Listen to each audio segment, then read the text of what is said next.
చిన్న పిల్లలు మీకేం తెలియదు ఎండి పడ్డే నిలబెట్టుకోండి. ఇతను నా చెయ్యి ఈ ఊళ్ళో దాచాడు. ఇప్పుడు మీరే తను చంపేస్తే మొత్తం సమస్య అంతా మళ్ళీ మొదటికి వస్తుంది.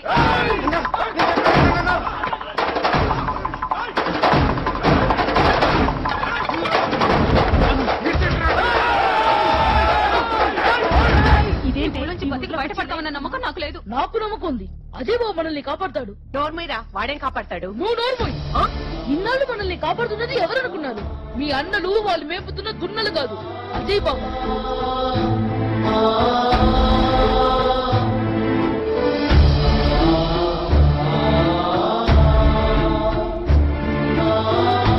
మీరేమో పగలు పంతాలు అంటూ మన కుటుంబ ప్రాణాలతో చెలగాటు ఆడుతున్నారు. అక్కడ అజయ్ మన కోసం ప్రాణాలకు తెగించి పోరాడుతున్నాడు.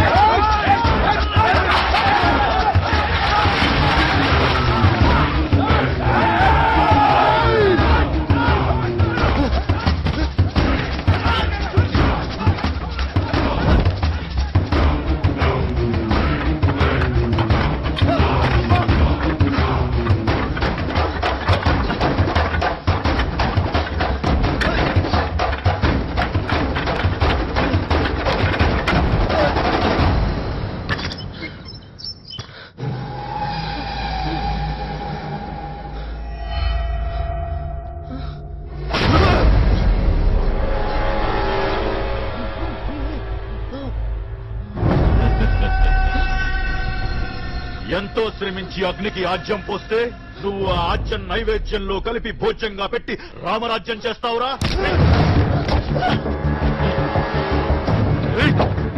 ఇప్పుడు నీ ముఖంలో కౌరవ సైన్యాన్ని చూసిన అర్జునుడి పెరుగు కనపడుతోందిరా.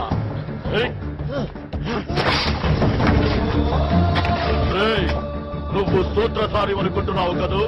కాదు, నువ్వు కేవలం పాత్రధారివి. అసలు సూత్రధారులం మేవురా. రావబోయే ముందు నీకో చల్లటి కబురు చెబుతాను విను. కరికనాయుణ్ణి చంపింది మేమేరా.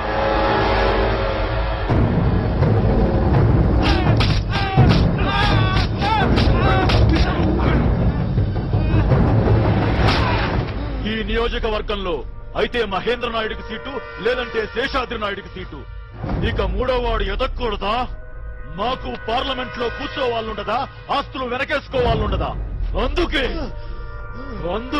ఆజ్యం పోసా. ఇప్పుడు ఇక్కడ నువ్వు, అక్కడ మృత్యుంజయ నాయుడు, ఇద్దరూ చస్తారు. కథ మళ్లీ మొదటికొస్తుంది.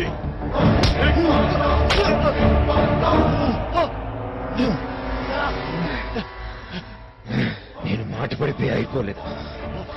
నీ మ్యాటర్ ఏంటో తెలుసుకుందాం నాగాను.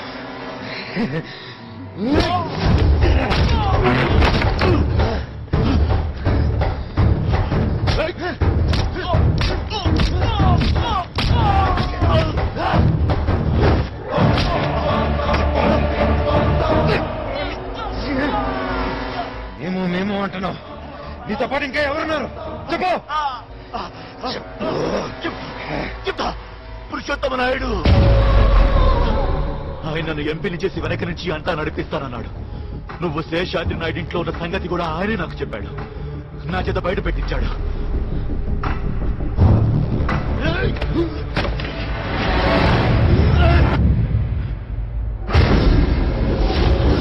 ఏమైంది పంతులు? ఏమోనండి, మీ గొడవల మధ్య నన్ను ఇరికించారు.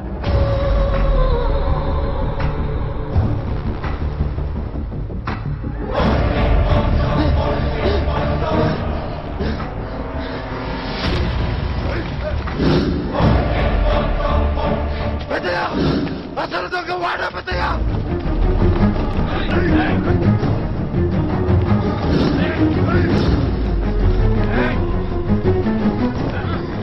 ఎవరు చచ్చావరా? పెద్దయ్య, పెద్దడివి, నా మాట విన్నావు? ఎవరు చూస్తున్నారు? నరికేయటండి.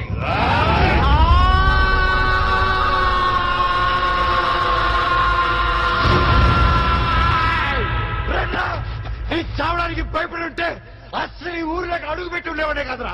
రండి రండి, నాకు ఆపండి.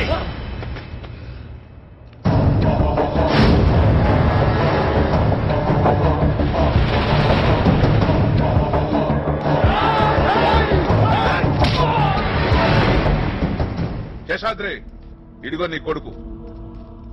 నీ బావను మేము చంపినామని నువ్వు నమ్మితే నువ్వు ఏ శిక్ష వేసినా మేము సిద్ధంగా ఉన్నాం. పెద్దనాయనా, అసలు గరికిరాని చెప్పింది మీరు కాదు.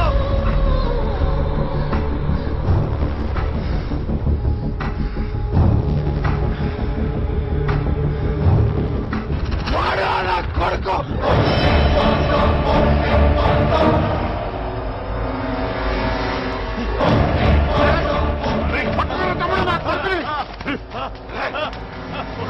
శైలేంద్ర ఆగండి. వాడిని చంపేసిన మీకు దానికి మీ అత్త కప్ప చెప్పండి, ఆవిడే చూసుకుంటుంది.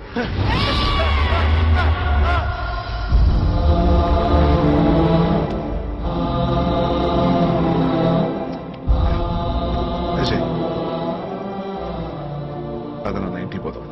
పెద్దనాన్న, ఒక్క నిమిషం.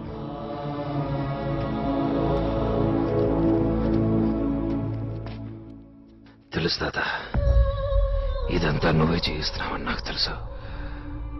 ఇప్పుడు నీ పేరు చెప్తే 2 నిమిషాల్లో నేను చంపేస్తారు. నాకు కావాల్సినది కాదు, నీ నెరిసిన మీసం అంత వయసు కూడా లేని ఓ కుర్రవాడు నీకు ప్రాణభిక్ష పెట్టాడని నువ్వు జీవితాంతం కుమిలి కుమిలి ఏడవాలి. నాకు కావాల్సినది ఇక మీదటి రాజకీయ సన్యాసం కాదు, జీవిత సన్యాసం తీసుకోవాలి. లేకపోతే చంపేస్తాను తాత, నేనే.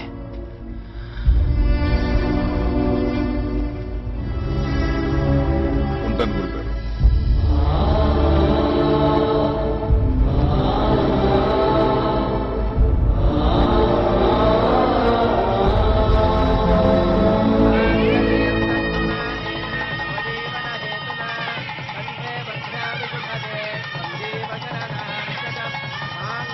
బావైనా కదప్పా.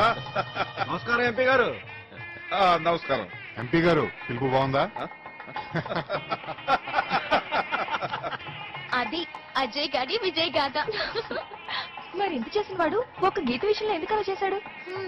సరే, ఇంత దాకా వచ్చింది కాబట్టి చెప్తాను విను. నిజానికి గీతే వాడిని గదిలోకి పిలిచి లవ్ చేస్తున్నాను లేచిపోదాను రా అంది. మాట్లాడవేంటే? నీ మొహం, వాడేదో నీ కథలు చెప్పుంటాడు, వాడే నన్ను లేచిపోదామని అడిగాడు. నిజమా? అమ్మతోడే. హాయ్, వంగా సోనీస్ అండ్ సారీస్. How are you? ఇవాళ నువ్వు చచ్చావు. ఏమైంది దీనికా? మన మ్యాటర్ తెలిసిపోయింది.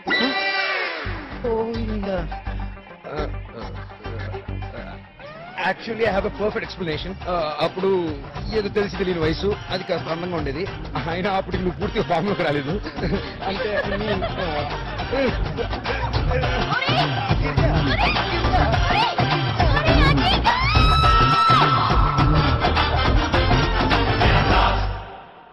ఏమండోయ్, ఏదో పెద్ద పనున్నట్టు వెళ్ళిపోతున్నారండి? ఓ సారీ, అది కరెక్టే కదా. ఈ సినిమా ఇంత బాగా రావడానికి కృషి చేసిన వాళ్ళందరినీ మీరు చూడాలి కదండి. బిందాస్ గా చూడండి. Start music.